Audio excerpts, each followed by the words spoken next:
The SSLD system offers you an alternative way to look at your problems in life, and it also offers you a pathway or multiple pathways to resolve your problem through learning and developing strategies and skills. Remember this diagram. This is going to be a central analytic tool that you'll find helpful in dealing with challenges and problems in life, the N3C analysis. Again, you probably already know these concepts by now, but let us repeat them once more. N, needs. The three C's, circumstances, characteristics, and capacity. So the first question we ask is, what is the problem? Usually, when you experience a problem, you're experiencing some subjective distress. This subjective distress can be related to some external changes in your circumstances that imposes like certain demands on you, right? This change in circumstances can mean that, well, you're losing a job, or someone is breaking up with you, or you're just being diagnosed with a serious medical problem, or you're just involved in an accident or some major crisis in your life. So all these are external demands. And very often when we're experiencing a problem, we focus on the problem, looking at what it is going to do to us, and what we are going to be suffering if the problem doesn't get resolved. Within the SSLD framework, one of the things that we will encourage you to pay more attention to is look at the N3C. A problem is only a problem when it does one or both of these two things. One is that it will cause certain needs of yours to be not met. So you have unmet needs. Like if someone is leaving you, or if you're losing a job, that means certain needs are not going to be met, like the need for company, the need for affiliation, intimacy, the need for sexual gratification, the need for a steady income, the need for a certain kind of social security, or a need for some kind of position or status in society. Those needs would be not met. It can also mean that like the pathway to how your needs are being met can be threatened. So if a particular relationship if is your only pathway to pleasure, to companionship, to self-esteem, then this pathway is threatened. The advantage of thinking in terms of needs instead of like thinking in terms of like what the problem is, how bad the problem is that when you understand the needs that are threatened, then it is easier for you to connect this assessment with constructive, productive solutions or strategies and skills that can address the issue. So if we look at how a problem is even formulated or experienced or made possible, we have to understand that a problem is very rarely 100% external. Even when something bad like an accident or like a house got burned down, that is like something that's external. But like how bad the problem is not 100% determined by the external reality. A good part of the problem is actually up to us. Well, one of that, of course, is like our physical, biological, material conditions and how we can respond to this external demand. Well, say for example, if we get burned in a fire, then a very important reality is like how our body is responding to it, how much of our bodily functions are impaired or compromised. We can also be looking at our personal characteristics, our like physical characteristics in terms of our typical response, our bodily response to external challenges. It can be like our response to injury. We all understand that in the same kind of challenge, like say, for example, a big fire or a car accident or the same kind of illness like a cancer, not everyone, not everybody responds in the same way. People have like different responses, and that is determined by our characteristics. Some people are more resilient, or certain parts or certain function or organ systems of our body can be more resilient. So we have to understand that there is individual difference. And what is the implication of that? Well, the implication is that when you're looking at the problem, you assess the relationship between your personal characteristics and the problem so as to maximize the opportunity or the probability of you coming out of the problem in a better state, maximizing the advantages, predisposition that you have, like in terms of your body, right? Working on what is your characteristic response to things and understanding that can be a big help. So we have the same person, being exposed to the same external challenge. So remember, even our bodies do not respond to things in a similar standardized manner. There are individual differences, and we want to look for the most positive factors in this individual difference.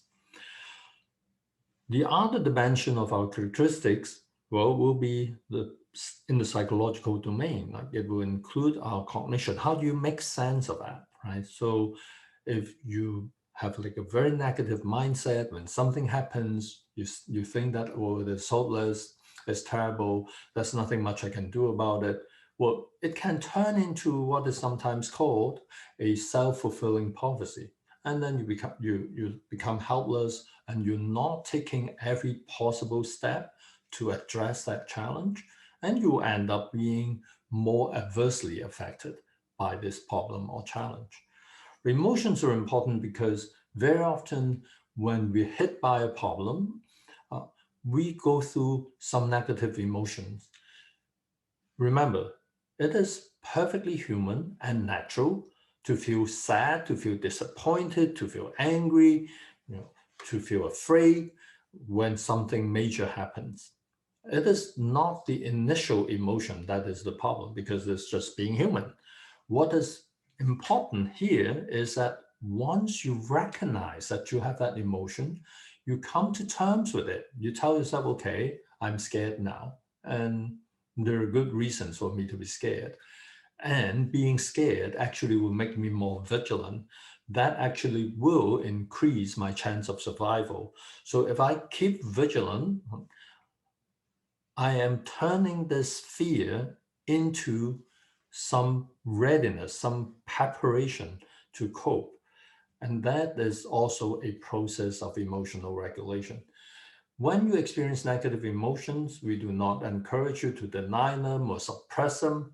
We want you to engage with them, understand them, and process them. Then you will be better able to regulate them to your advantage. So understanding your typical emotional response is fine. Like if you tend to over respond and you know that, then it is not necessarily a huge problem. If you are more scared than other people, or you're more prone to feel sad than other people, that is not necessarily a problem in itself. If you're aware and you're prepared to do something about it, you can actually leverage this understanding and sometimes maybe the negative emotion itself to turn it into something positive that can work for you.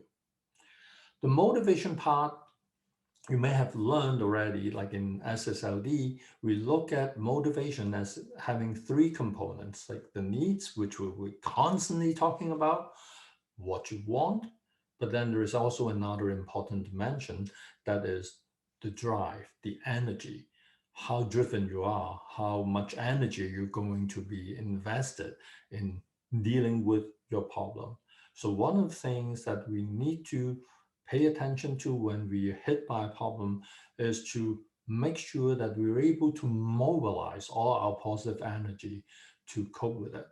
And paying attention to your energy level, your drive level, so that you do not feel completely defeated and you are reduced to a state of passivity and helplessness is also important.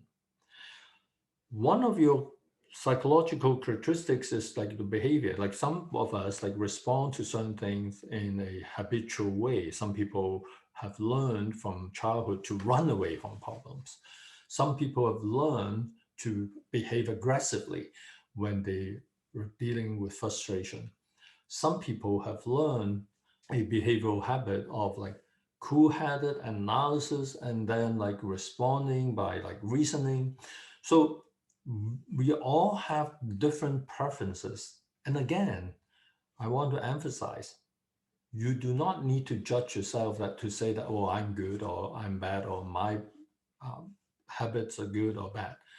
It is important for you to understand your normal pattern, how you normally think. That's your cognitive pattern, your emotional response pattern, your motivational pattern, and your behavioral pattern. Understanding it, accepting it is the first step. Then we can start doing something to change it, right? So that is the important thing we need to know about. Here you see a third bullet point we call social characteristics. So what are our social characteristics? Like social characteristics would usually be related to your social position, the social group that you belong to. Maybe there are like subcultural expectations. You have certain responses or certain ways of looking at problems and dealing with it because you belong to a particular social group, right? Some people believe that like you can solve problems by spending a lot of money, getting the best lawyer available. That may be the common problem solving strategy in your social group, and you may be more likely than other people to go along with those solutions or those strategies. You may also belong to a social group that is socially disadvantaged, so that you feel that because of my minority and marginalized status, I will not be able to deal with this more effectively or as effectively as other people who are not similarly disadvantaged. All these might be true. But again, the SSLD recommendation is that you engage with the reality. You do not run away from it. You do not shy away from it. You do not deny it. You look at it. And then, based on a very realistic assessment of what your characteristics are, then use those information productively and constructively to work towards the best possible solution for yourself. So that is the SSLD recommendation. And that is why it is important for us to have an open mind and look at those characteristics not in a defensive manner, not in a self-judgmental or self-blaming manner. You just look at it as it is. Like, this is me. This is my typical response. These are my characteristics. And I will start with who I am and what my characteristics are. Then obviously, we will also be looking at capacity, which is also very important. The one thing that I should tell you at this point, and you'll learn more about it later, is that everyone has capacity.